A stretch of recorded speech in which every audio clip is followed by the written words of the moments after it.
because when I left Liberia in 1984, the majority of the priests were basically from the United States or from Ireland. But the bishops felt that we need a seminary, and we need Liberian seminarians. And they opened a seminary in Bung County, and in fact, I ended up going to that seminary myself. And now, I can say, or we can say, that the church in Liberia is fully Liberian. All of the dioceses, the 3 dioceses, are headed by Liberian bishops. The vast majority of priests are Liberian. And I haven't been back since 1984, but I believe I will be shocked to go to Liberia and visit parish after parish after parish and not see a missionary from Ireland or a missionary from the United States. They're all black at this point, and that's very, very great to know. So basically, this is an overview, a brief overview of what's going on in Liberia with the church, and please continue to pray that the gospel message is spread, because the church, even though it's Liberian and run by Liberians, we still have a lot of work to do. Liberia, the church is 7.5% Catholic, and that's a small part of the population, just 7.5% Catholic. So the harvest is rich, the laborers are few, so we pray to the Lord of the harvest to send laborers into his vineyard, and we can be missionaries even here with our prayers, by praying for our priests and praying for the spread of the gospel. The gospel message will continue to spread like wildfire. So let's continue to put our prayers up to the Lord. And so now I'm going to turn this over to, or if questions, okay? I have two questions. What is the primary language in Liberia, and what language is the mass? Very good. He asked, what is the primary language in Liberia, and which language is the Mass celebrated in? The official language in Liberia is English, and Masses are celebrated in English. So the average parish you go to anywhere in Liberia is going to be a Mass in English. And however, we have parishes that have missions in the interior of the country, where some of the tribal people do not speak English very, very fluently. They speak a kind of Liberian English, and so the Mass is also at times celebrated in ethnic languages, particularly at times in Grand Cru, Sasstown, Grand Cess, places like that. The Mass is celebrated in the Cru dialect. Yes? I have a question. Are altar service with women, is that also part of the community there? Do Yes. Okay. Altar service or altar service women and so forth. And this is the strategy of the church in Liberia. Um, it's the church in Liberia, they would say that altar serving is used as a kind of magnet to pull boys together and recruit them and train them, all right, uh, for the priesthood.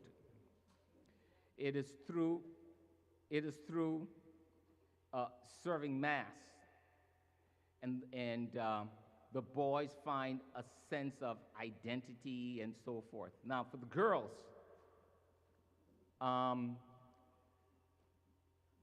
being sacristans, taking care of the altar, making sure that everything on that altar, everything that is used, and so forth, are taken over by the girls. So there is a kind of mark of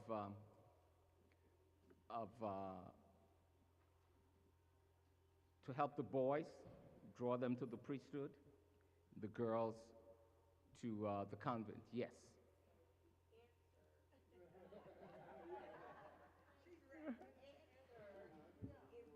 No, there's no female altar service. Hmm.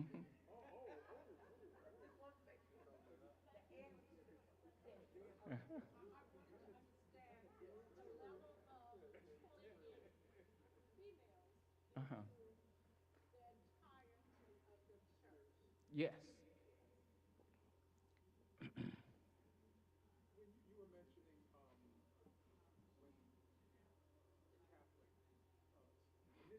Catholic initially said it didn't sustain. Mm-hmm. It didn't sustain. Right. When it actually kind of sustained itself, and was that in Maryland, and you mentioned, Mhm.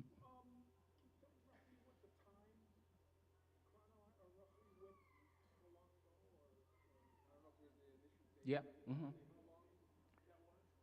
Um, the first mass. Pardon me. Okay.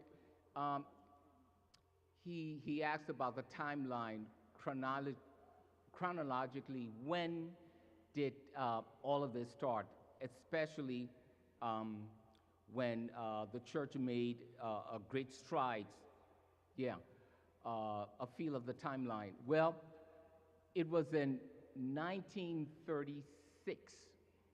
1936, where the missionaries, by 1936, they had reached Sasstown, and that town or village became the center of Catholicism. And I think the first Mass celebrated in Sasstown was in 1934.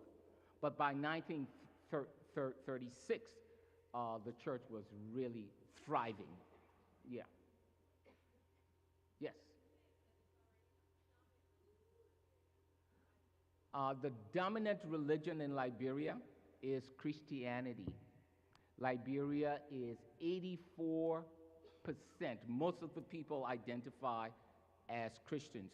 And you'll be surprised if you go to Monrovia, drive through the capital city, you will see a Baptist church, a Lutheran church, Episcopal church, Methodist, Pentecostal, you name it, we have it. It's all there.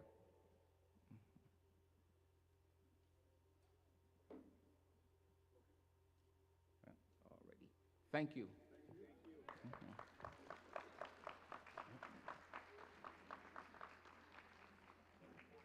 Thank you so much. Can we give Brother Arnaldo a hand again? Thank you. We'll quickly move on to our next speaker, who is Brother Octavius Obe. It is my distinct honor and privilege to introduce our next speaker, a man whose life and career embodies leadership, excellence, and deep commitment to bridging culture and communities. Mr. Octavius Obe is a dynamic professional with a wealth of experience across multiple disciplines. A proud graduate of Cotton University in Liberia, where he earned his Bachelor of Science degree in economics. He later obtained a Master of Business Administration degree from the University of Phoenix, equipping himself with the knowledge and expertise to excel in both public and private sectors.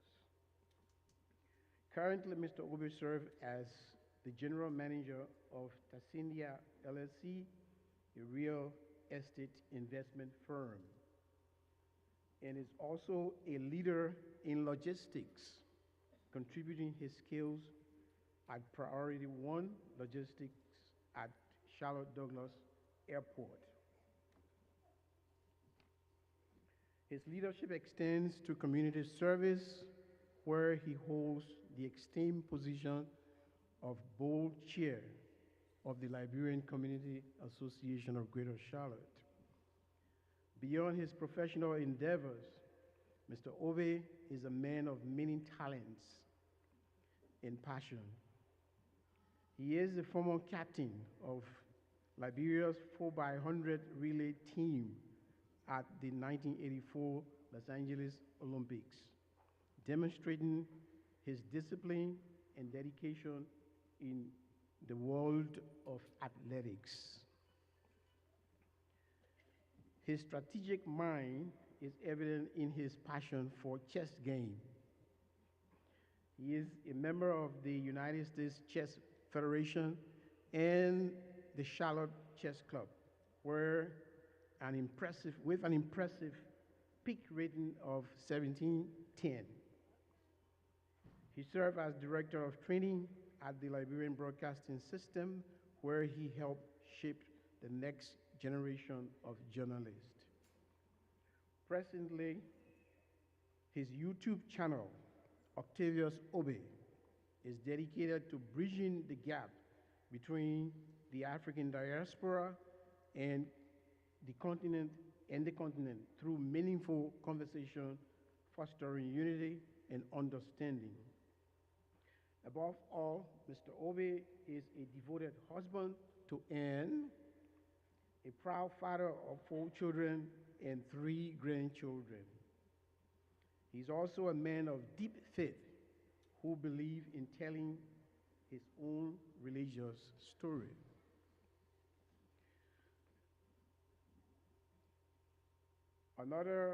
Again, brothers and sisters, Mr. Obe's topic is the unique relationship of Liberia with the United States of America, with emphasis on the connection to Southern blacks. Brothers and sisters, let's welcome Mr. Octavius Obe.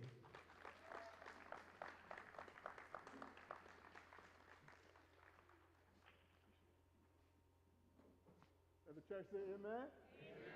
Good afternoon, everybody. So mine's going to be a little bit more interactive, right? Man, that was a tough introduction, pretty impressive. Sitting down there, I was wondering, that guy said all that good stuff about me for free. I didn't have to pay him anything, right? Imagine if I had given him $1,000. It would have been a lot better than that. But I am really comfortable in front of Catholics because if at the end of this short conversation I succeed in convincing you that I am somewhat of an educated person, then the fault lies squarely and fairly at the feet of the Catholic Church in Liberia, because I did go to St. Mary's Elementary School. I did go to Bishop Francis Carroll High School. And even though I am not a practicing Catholic per se, but I still have some Catholic values. I am pro-choice, No, I'm sorry. Pro-life. Okay. Pro-life. Amen?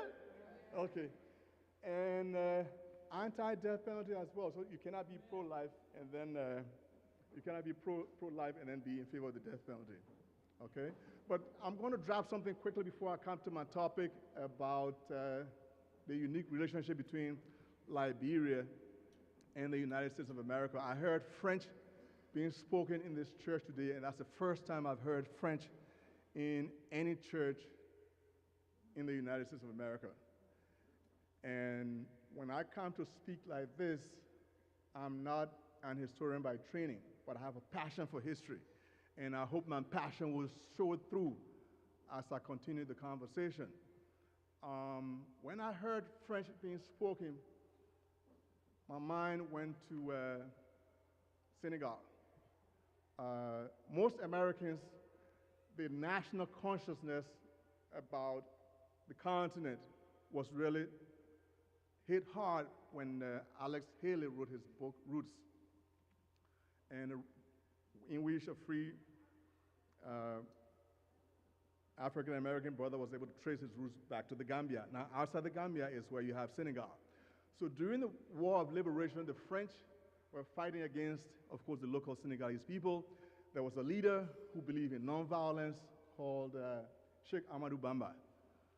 So he was captured, but because he was peaceful, was preaching nonviolence, they took him on board the ship. But he was a Sufi Muslim, and time for the prayers came, and he said, well, you know, I need to pray. And the French said, well, here is a mat. You can pray, but do not pray on the ship. And the brother took his mat. I kid you not. He stepped, put the mat on the seat, and got on the mat and prayed. Sheikh Amadou Bamba. My task here today is to talk to you quickly about the nature of the relationship between the United States of America, specifically the southern part here, and the Republic of Liberia.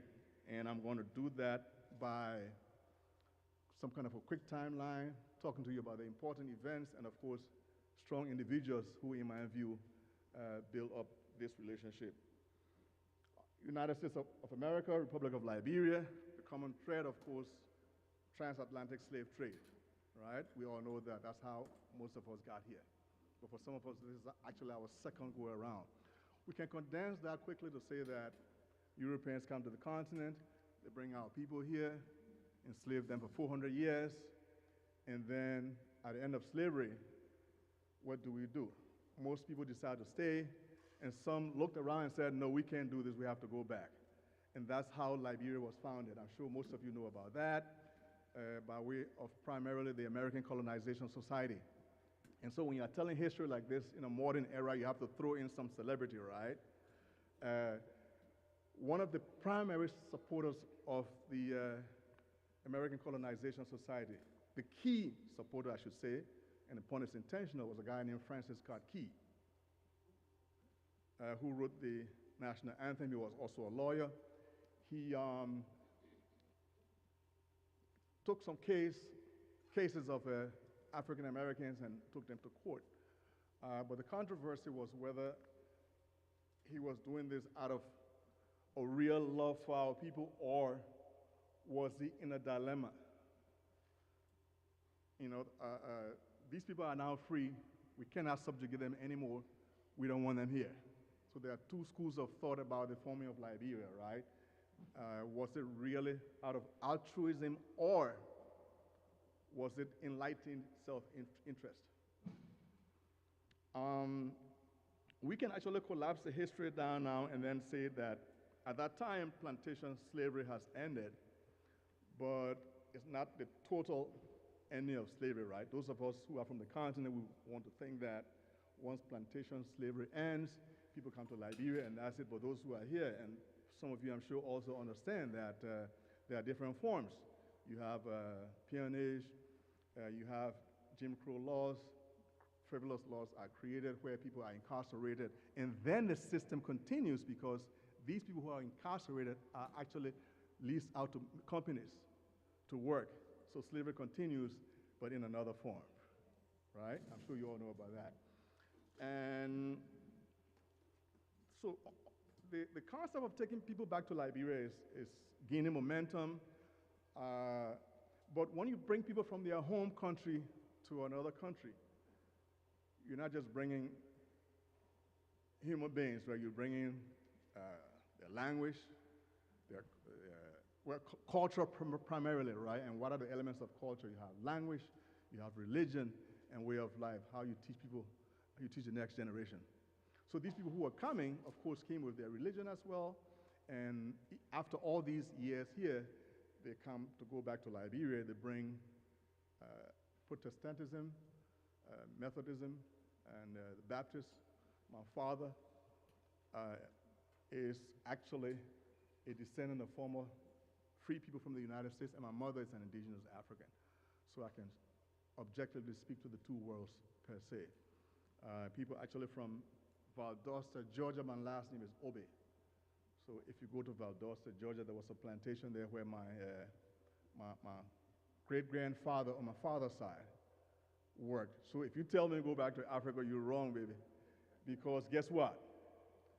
My blood, sweat, and tears of not just me, but a lot of people who left from here to go to Liberia are also here in the soil of these United States.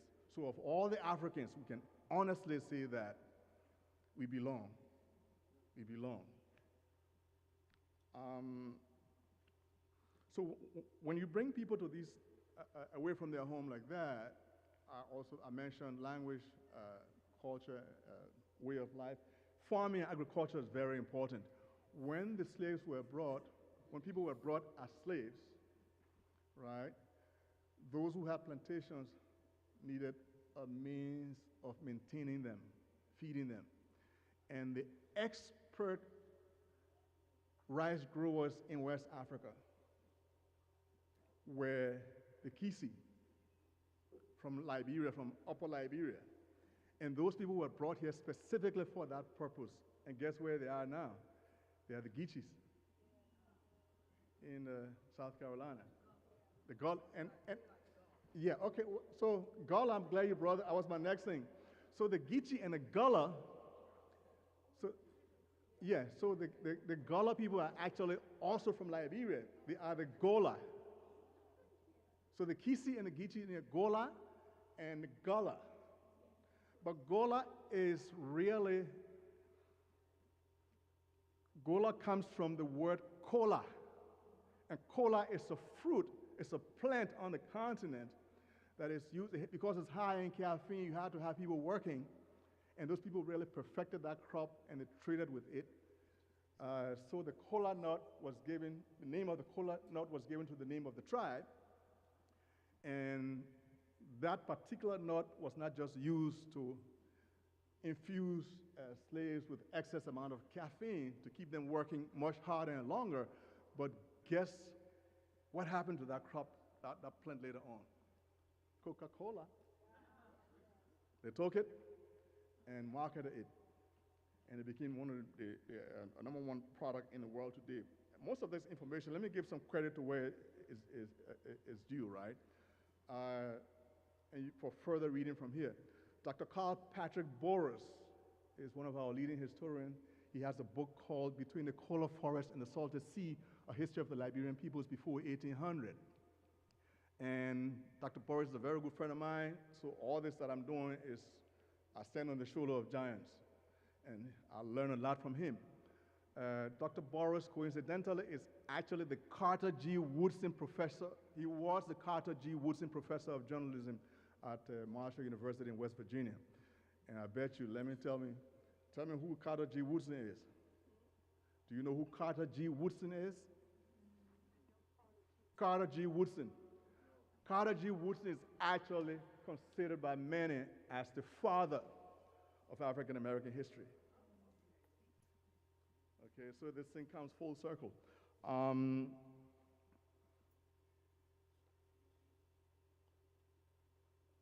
So I've touched on the Kola and the Gullah and the Geechee. Let's look at some migration patterns, right? Because if you look at the manifest of the ships that took people from here to Liberia, they kept very, very good records. And that's how I know that my forefathers on my father's side came from work on a plantation in Valdosta, Georgia. But it wasn't that I just came back from Liberia about, a couple of months ago. My father's people settled in the town of Arthington. In Arthington, there is a street there called Georgia Road. Georgia in the United States right here. Okay. So you also have Virginia in Liberia. Yeah, so there's a place there called Virginia. And she's giving me the sign to wrap it up, so let me do that quickly. Should I go on? Okay, I can go on some more, no worries. Yeah, so to wrap it up is like this, and like this means go on, right? But if you look at the migration patterns and see how we name not just our cities, but even the last names. So you have the Clarks from York County, Rock Hill, South Carolina. You have Clarks in Liberia. You also had a guy named Hillary Teague. Students of American history will know that they pay homage to George Washington, Thomas Jefferson as founders of the country, right? Declaration of Independence and all of that. But Hillary Teague is our guy. He was the one who, this brother, in his lifetime, he was self-educated and was one of the main proponents of Liberia becoming an independent country, because once the free peoples arrived, you had cluster of settlements here and there. He was saying basically, why not just all of us come together and form one republic? But before him, was a guy named John Brown Rosrum. John Brown Rosrum was actually the first editor of something called Freedom's Journal, the first black newspaper in these United States. John Brown Rosrum was Jamaican by birth, but came here to school, lived. When he started Freedom Journal, after a couple of years, of course, some people believe it was sabotage. I fall in that category. The newspaper wasn't successful, and guess what John Brown Rosrum does? He says, I got to go back home, I got to go to Liberia. So he goes to Liberia and he starts the first newspaper in Liberia. The newspaper is successful. It's so successful, in fact, that some people from Maryland in the United States of America, by that time, were supporting the Maryland Colonization Society in Liberia. And guess who do they tap to be the first governor of Maryland in Liberia? John Brown Rosrum. But while John Brown Rosrum was editor-in-chief of the first newspaper in Liberia, he had his understudy, and his understudy was Hillary Teague.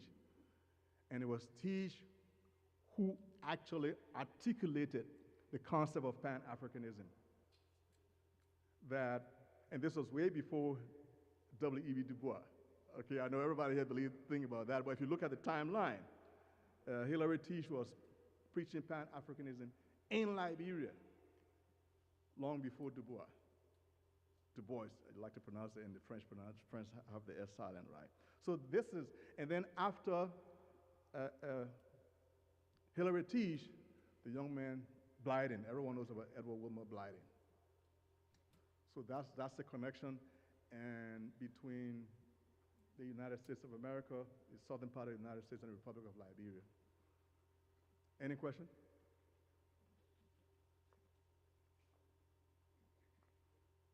Okay. Everything is, please go ahead. Sure.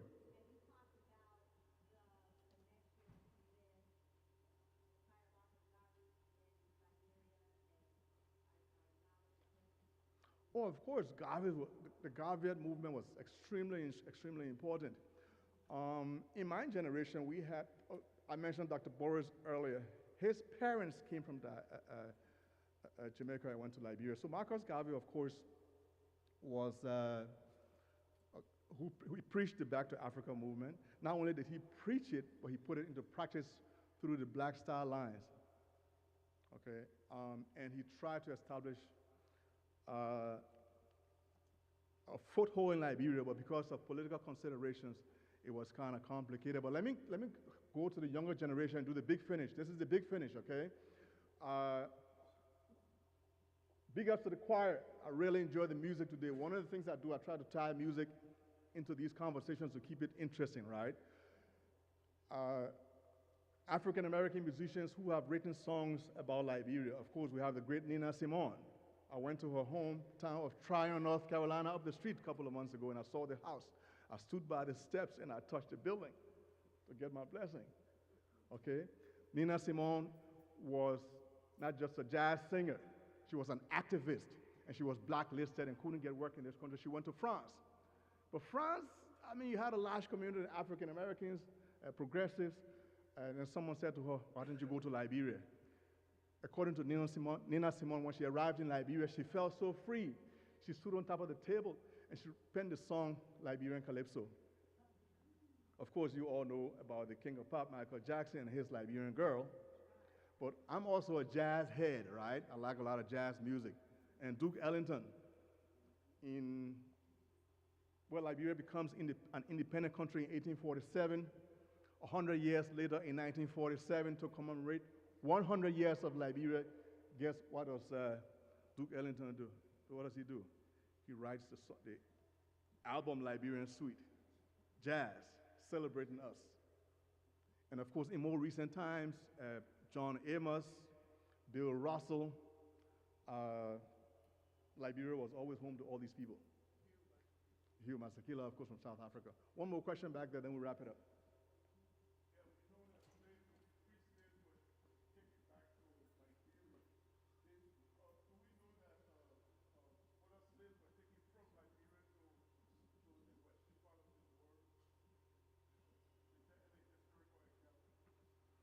Repeat the question, I'm sorry.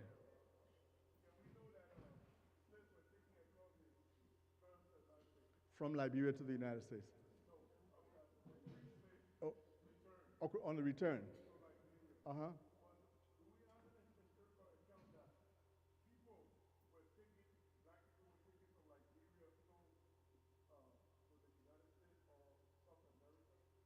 So it's not just Liberia alone, right? You had the whole corridor of people coming from Liberia. So you have it's a sort of a complicated question because you can look at it two ways. You had free people who were across the continent. You had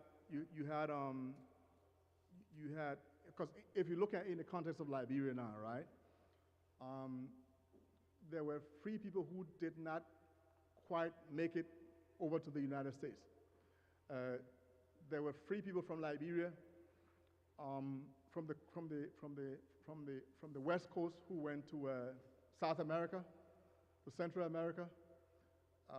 Of course, long before the transatlantic slave trade, you had the trans-Saharan slave trade as well. So you can make the argument that those people might have come from Liberia as well. Does that address your concern at all? Okay.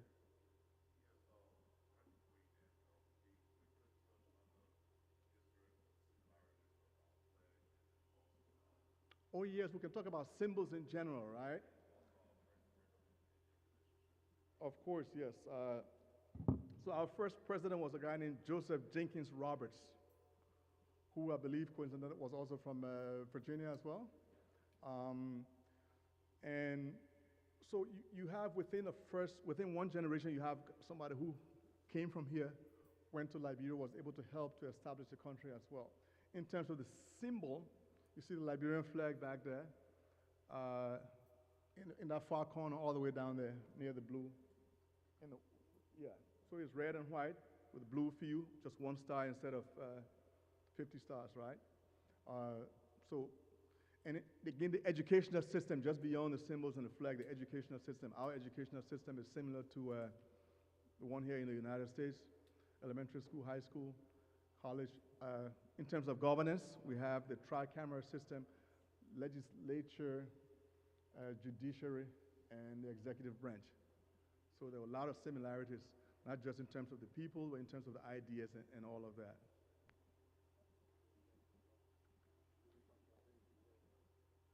Oh, James Monroe, of course, everyone knows about James Monroe. The first time I came here, I saw a flower company in Monrovia, California. No, not that Monrovia. There's Monrovia in Liberia, of course. named after President James Monroe. But before that, before the name of the city Monrovia, it was actually Christopolis, in honor of Christ Jesus. So, yes. Based on a question that the brother over here asked about whether people brought from Liberia to the United States as slaves, what you said before about the Iguala and the Kiku people, Mm-hmm. I mean, you can draw a conclusion from that to know that those people are from Liberia. Yeah. Obviously, from Liberia, Specifically, yeah. that's why they brought the expertise of growing rice and all of that stuff. So they came from Liberia. Oh, they definitely came from Liberia. So again, if you can tell somebody from maybe another part of the continent that, and they can in turn counter argue that, since there were no specific information about where people came from, you can make the definite argument that those who returned went specifically to Liberia. But in the case of Liberia, we have specific examples, not just cultural, linguistic. We can also trace our connection to this particular part of the United States. Bertie County, North Carolina. Again, I mentioned Rock Hill. These are all places where people came to and then subsequently went back to Liberia.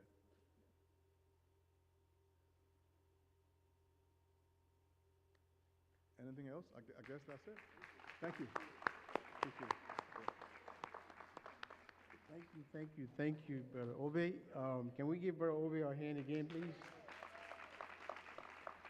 On behalf of the Liberian community, I'd like to say to our brothers and sisters that we're excited that you were able to stay with us, and we appreciate your interest in the Liberian history and the Liberian connection to the United States, as well as the information shared by Brother Arnaldo concerning the Catholic Church of Liberia and its beginning. Thank you again for being here, and we appreciate all of you. You have a very great day. Excuse me, I got one thing. This won't take but 1 minute. I don't say much. I've been a member here for 20 years, but this won't take but a minute. It won't take but a minute for me to say this. Can I please say it? Yes. It won't take but a minute, guys. And my name is Patrick. I got it right here. I'm a little nervous. Okay. My name is Patrick Pope. Good afternoon, friends, and Our Lady Constellation. I'm reaching out to all of you about the people in South Sudan, Africa. As our government and the world countries seem to send aid and relief efforts to Ukraine and Gaza, which they should, it seems like the world has turned its back on South Sudan. No relief packages, no money given to South Sudan, no money given to South Sudan like Ukraine and Gaza. And U.S. Congress and Senate, no past relief efforts for South Sudan. While the citizens there are caught up in the conflicts of a civil war, and hundreds of thousands of men, women, and children, and many infant babies already dead. Bombed out hospitals, no food or water, eating leaves off trees for survival, and curable diseases everywhere, but no doctors or medicines. And U.S. agencies are not even reporting the tragedies of death and deplorable way of life in South Sudan. I give to South Sudan Relief Fund on a monthly basis because this organization is over there trying to save as many lives as they could. And they get a 96% rating on the charity list. So I'm just coming to y'all to let y'all know if y'all can spread the word to help South Sudan. And I apologize if I overstepped my. I love y'all.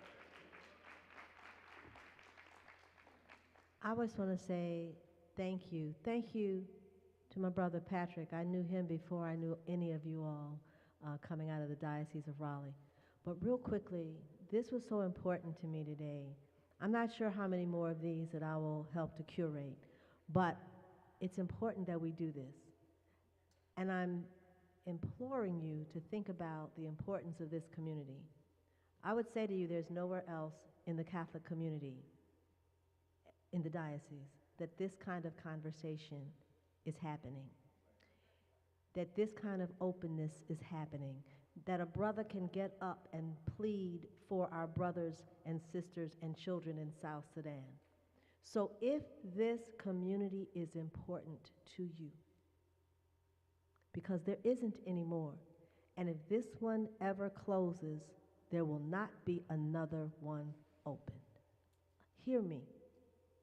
So, what I'm asking you to do, whether you attend here or not, but if this community is valuable to you, then please tell your brothers and sisters that go here they should have been here. That's number one. Number two, if they couldn't be here, or if they come on the regular, understand that this church needs help to keep its lights on, the heating and the air conditioning on, the water from leaking from the ceiling, just like our homes do. So I'm not going to do this again, but I am going to say, I want to say thank you, thank you, thank you for those who came out and supported the Liberian community. I'm sorry, y'all just showed up and showed out.